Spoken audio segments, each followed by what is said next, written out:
une petite impatience. C'est celle de savoir, ce soir, à la fin de cette réunion, qu'est-ce qui va en sortir d'utile, voilà, et de faisable assez rapidement. Première des choses, c'est au point de vue consommateur, on a le droit de ne pas acheter vers matin et de le voler, peut-être. Vous m'avez compris. Par contre, on a le droit d'acheter 2 fois le canard enchaîné ou bien 2 fois le ravi. Parce que ça fait du support. Alors voilà, ça c'est en tant que consommateur.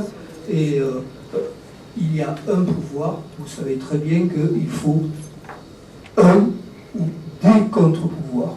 Sans ça, on peut toujours parler des propositions nationales, tout ça. Et on se fera rouler dans la farine encore 10 ans, 20 ans, plus, moins, enfin, environ. Autre proposition, j'ai entendu ici ce soir, Philippe Chénaud disait que pourquoi pas envisager un contre-pouvoir par une feuille, par quelque chose d'indépendant. J'ai entendu quelqu'un d'autre dire « Ah non, ce serait peut-être hebdomadaire ». Eh bien, allons-y, creusons là-dessus, soyons utiles, et non pas on s'en va ce soir en disant « Oh, belle soirée hein. ». Vous voulez reprendre les 5 points, éduquer les citoyens à la presse. Effectivement, l'association La Tchatch qui édite le Ravi s'est donné comme objectif, et on le développe cette année, c'est à une échelle modeste, c'est l'artisanat, c'est-à-dire qu'il faut voir qu'on n'est que 3 salariés, et une armée de bénévoles et quelques pigistes, et des dessinateurs, etc. Enfin, il y a une quarantaine de personnes qui se mobilisent sur un numéro, mais il n'y a que 3 salariés. Mais c'est vrai qu'on multiplie des ateliers de sensibilisation à la presse, à une presse différente, une réflexion. Les discussions qu'on vient d'avoir ce soir, on essaie de les faire avec des collégiens, avec des lycéens, on va même dans les centres sociaux, enfin sur des gens qui sont en échec scolaire. Et on a le sentiment, nous, que c'est pas un gadget, que ça fait partie d'une façon de faire une autre presse et d'une façon, nous, en tant que journalistes, de pratiquer différemment peut-être un peu notre profession. C'est assez, sachant que, on ne l'a pas dit, mais on prend des choses dans la figure parce que les jeunes n'achètent pas la presse. Trouver un gamin, enfin quand je dis gamin, trouver quelqu'un qui a moins de 25 ans et qui achète la presse. Et je parle de la presse sportive, ou le magazine un petit peu, mais il y a une réflexion à avoir là-dessus. Ensuite, loi antitrust, constat, Nicolas Sarkozy a plutôt assoupli ces dernières années les conditions qui permettent justement la concentration de la presse. Donc là, il y a quelque chose à faire, effectivement, peut-être déjà revenir là-dessus.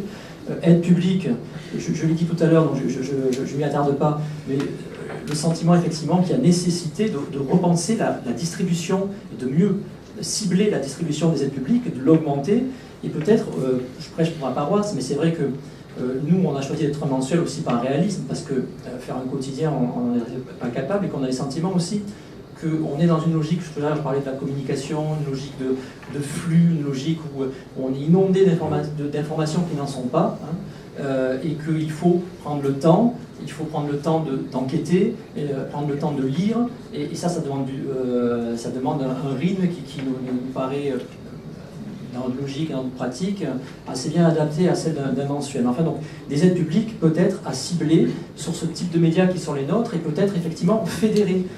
On essaye de le faire aussi, on aimerait, alors ça peut fédérer, je disais tout à l'heure, on a du mal à trouver de la pub, mais peut-être imaginer de créer, de mutualiser, de créer un organisme qui permettrait de mutualiser la recherche de pub, mais pas de pub.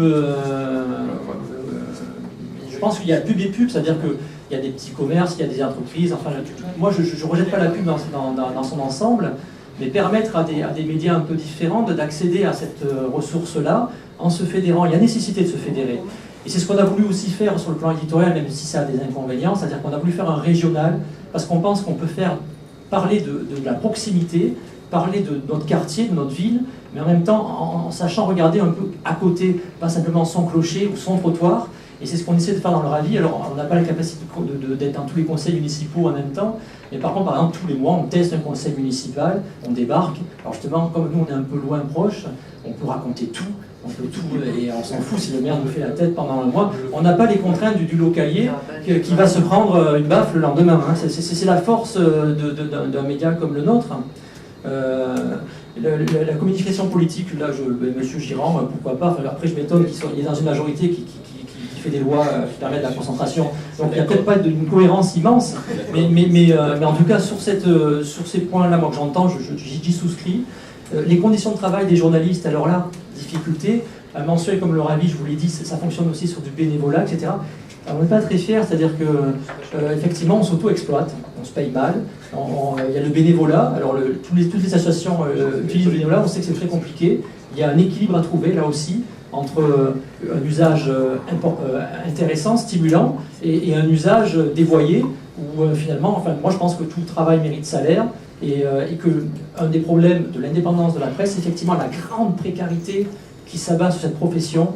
C'est vrai que les journalistes, on voit des choses, on voit les médias qui les emploient, on voit cette puissance-là, mais les journalistes aujourd'hui sont très précarisés et ça ne favorise pas l'indépendance, c'est très clair.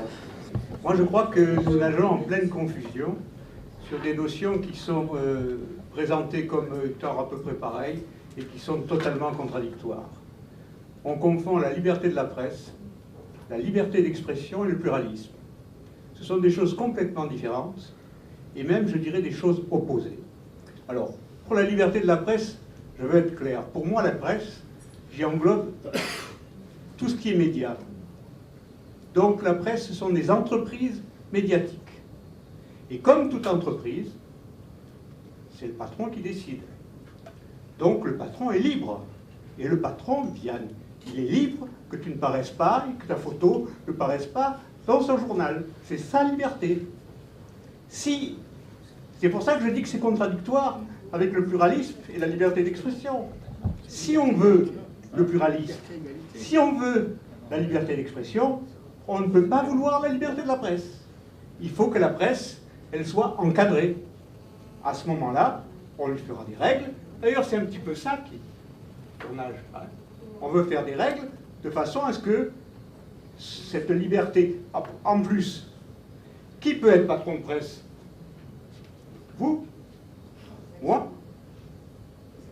Il faut avoir du fric. Il faut avoir beaucoup de fric. La façon dont on l'a eu importe peu, que ce soit les armes, le BTP ou l'eau. C'est pas ça tellement qui est important. C'est que ces patrons de presse, ce sont d'abord des patrons. Donc ils défendent leurs intérêts. Comment leur en vouloir? Si on est assez aveugle pour ne pas s'en rendre compte, c'est notre problème à nous, c'est pas leur problème à eux. Ils ont toujours été très très clairs. Bouygues, à TF1, en arrivant, il a viré un journaliste, connu, avec un public, qu'a dit quasi unanimité de la profession qui pouvait s'exprimer. Je ne parle pas des journalistes, je dis ceux qui s'expriment. C'est-à-dire ceux qui ont un pouvoir dans la presse, ce qui n'est pas le journaliste de base. Ils ont dit, il ne faut pas cracher dans la soupe. C'est-à-dire, tu as un patron, tu le respectes, tu fais ce qu'il te dit de faire. Il y en a un autre, plus récemment, qui s'est permis, parce qu'il avait une telle notoriété, de critiquer Sarkozy, c'était Poivre d'Arvor. Il a été viré, comme un larbin, parce que c'est un employé. Et que si le patron n'est pas d'accord, il le vire. Ça s'est passé de la même façon à Paris Match, et ça se passe toujours de la même façon. Donc la liberté de la presse, ça n'est que la liberté du patron de presse, aujourd'hui. Et si nous défendons la liberté de la presse, nous défendons le système qui existe, et nous n'aurons ni le pluralisme, ni la liberté d'expression. Allez, essayez de passer un papier qui n'est pas dans l'air du temps, qui fait pas... Jamais il passe. J'en ai fait l'expérience de multiples fois, je ne le fais plus parce que ça ne sert à rien. Donc, ça ne passe pas. Il faut réglementer la presse et il faut aller contre la liberté des patrons de presse. Moi, je crois qu'il y a deux choses importantes. D'abord, il y a un truc dans nos têtes. C'est-à-dire que, oui, il est possible demain d'avoir une presse départementale ou régionale, alternative, autre, on va dire progressiste. C'est pas un rêve, c'est pas une utopie. Moi, dans ma jeunesse, je me souviens, on a réussi à transformer une presse partisane en une presse plus diverse. Ça a fabriqué Libération. Je ne dis pas que Libération, par la suite, n'a pas forcément toujours très très bien évolué et que le poids de Rothschild dedans, enfin bref. Enfin, c'est pour dire qu'à un moment donné, on peut créer des choses. Tout à l'heure, j'ai cité la Marseillaise. Il y a aussi d'autres médias alternatifs, leur avis, etc. Si à un moment donné, on arrive à ce que des journalistes, des organes de presse, du moins certains organes de presse, pas tous, des associations, des citoyens, des élus travaillent ensemble, on peut fabriquer un organe de presse différent. Il faudrait peut-être, alors là je fais une critique, je suis désolé, à la Marseillaise, de temps en temps, l'aspect partisan reprend trop le dessus et à mon avis entrave cette évolution nécessaire du journal. C'est pas spécifique à la Marseillaise. Hein. Moi j'ai travaillé avec des journalistes de tradition communiste du centre de la France qui avaient exactement les mêmes difficultés de faire évoluer leur presse. Donc c'est pas un problème localiste, je veux dire. Mais c'est une vraie question effectivement. Est-ce qu'on est capable aujourd'hui de se servir des outils qui existent? Est-ce qu'on peut y croire? Et c'est d'abord dans nos têtes. Puis à un moment donné, il faudra tirer un peu de sous aussi. Et je pense que dans les formes d'organisation, il n'y a pas que le modèle capitaliste dans une entreprise. Il y a aussi un autre modèle, ça s'appelle l'économie sociale et solidaire, où le patronat, il est collectif, le capital appartient à la structure de manière collective. Ce n'est pas un rêve complètement farfelu, ça existe depuis le 19e siècle au moins. Et donc c'est la deuxième chose que je voudrais dire, à la région, ensemble, on a fabriqué il y a quelques années un truc qui s'appelle le programme de développement de l'économie sociale. Et c'est d'ailleurs là-dedans qu'il y a l'éducation à la citoyenneté, notamment dans des jeunes par la presse. Et en particulier, on a un outil qui est à notre disposition collective. Ça s'appelle des pôles. Alors pas les pôles de compétitivité du gouvernement, mais des pôles de coopération. Donc on a proposé aux gens qui sont intéressés de fabriquer un pôle de coopération entre tous les médias, on va dire, alternatifs. Qui soient des journalistes, qui soient des journaux, qui soient des télévisions, qui soient des télévisions internet, qui soient des radios, de travailler ensemble et d'échanger. De façon à créer effectivement, peut-être pas un journal, mais au moins un pôle de coordination. Aujourd'hui, ça n'a pas démarré. On avait fait la même proposition sur le commerce équitable, ça s'est concrétisé. Donc c'est pas une utopie pour dans 10 000 ans, hein. Je suis d'accord avec toi, j'ai un peu plus que 20 ans aussi, j'aimerais bien voir des choses avant de mourir quand même. Donc ce que je veux dire, c'est qu'aujourd'hui, à la région, il y a un dispositif qui permettrait aux acteurs des médias alternatifs, différents des grands monopoles capitalistes, de s'organiser, de se constituer. Si on ne s'en sert pas, c'est à pleurer. Moi, je vous dis franchement, c'est pour moi en tant qu'élu qui a contribué. Si on n'est pas capable, effectivement, en utilisant toutes les compétences, les acquis d'un certain nombre de médias qui sont ici et d'autres, à l'échelle départementale et régionale, de faire travailler ces gens-là ensemble, de voir comment on peut créer des médias alternatifs qui donnent un autre son de cloche que Var Matin ou la Provence ailleurs. Si on n'y arrive pas, c'est pas la peine d'être militant, progressiste. On l'est tous. Donc si à un moment donné, on gomme quelques petites différences, quelques petits désaccords qu'on a entre nous, pour dire ensemble, le plus important, c'est de créer effectivement cette espèce d'outil nouveau, c'est tout à fait faisable. En plus, et là je vais terminer là-dessus, effectivement, pour l'instant, on a encore un outil qui s'appelle l'institution régionale, qui est plutôt de notre côté. Alors on verra quand la réforme territoriale sera en place, mais c'est pas pour demain. Avant, il y a des élections présidentielles, il y a quand même quelques espoirs. Je veux dire, on a quelques outils institutionnels sur lesquels s'appuyer, il faut s'en servir. Et je pense que le monde associatif, le monde des militants, le monde des partis politiques, le monde des acteurs des médias, qui sont tous de progrès, enfin tous ceux qui sont de progrès, se doivent de travailler ensemble, et c'est possible demain. Pas en 2014 ou en 2050. Je pense qu'il faut aussi... tout à l'heure, quelqu'un a dit qu'il faut faire quelque chose d'utile. Alors faire quelque chose d'utile, oui, mais on peut faire très simple, on n'est pas obligé de faire très compliqué. Et je pense que, puisque nous sommes tous des militants, des gens impliqués, je me disais que pour qu'il y ait liberté de la presse, il faut forcément qu'il y ait pluralité et qu'il y ait concurrence. Et pour qu'il y ait concurrence, il faudrait que... On se pose la question de savoir, on a au moins 2 quotidiens, puisqu'on a Var Matin, alors le Ravi c'est un peu différent puisque c'est mensuel, hein, mais on a 2 quotidiens, on a Var Matin et la Marseillaise. Alors on peut se poser la question de savoir pourquoi les gens achètent moins la Marseillaise que Var Matin. Moi je connais la réponse, hein, et je pense que même la Marseillaise connaît la réponse. C'est que ce sont les personnes âgées qui achètent les journaux, et ce qui les intéresse, ils ouvrent d'abord en premier les avis de décès. Je peux vous dire, je les vois faire, hein. Et après, la page de leur commune. Et s'il leur reste un peu de temps, on feuillette le reste. Les hommes vont à la page sport. Voilà. Donc ça veut dire que ça serait très simple pour que les gens lisent en totalité la Marseillaise. Il faudrait que vous ayez, comme on fait dans les grandes surfaces, vous savez, les gondoles qui sont à l'entrée, il vous faut les pages d'appel. Et là, moi j'en appelle donc aux citoyens, aux militants qui sont là. Aujourd'hui, la Marseillaise ne peut pas avoir des correspondants parce qu'elle n'en a pas les moyens. Ben, mes amis, soyez dans vos communes les correspondants bénévoles de la Marseillaise, et dans quelques temps, la Marseillaise se vendra au moins aussi bien, sinon mieux que Varmatin. Je crois qu'on n'est pas obligé d'inventer le fil à couper le beurre, on n'est pas obligé de réinventer un journal. Des journaux, on en a, leur avis pour les journaux mensuels. La Marseillaise, qui a envie de lutter contre Varmatin, puisqu'à l'évidence, sans vouloir faire le procès de Varmatin, c'est quand même de Varmatin qu'on était le moins content. Peut-être parce qu'on le lit plus, on est plus nombreux à le lire aussi, hein, je ne veux pas...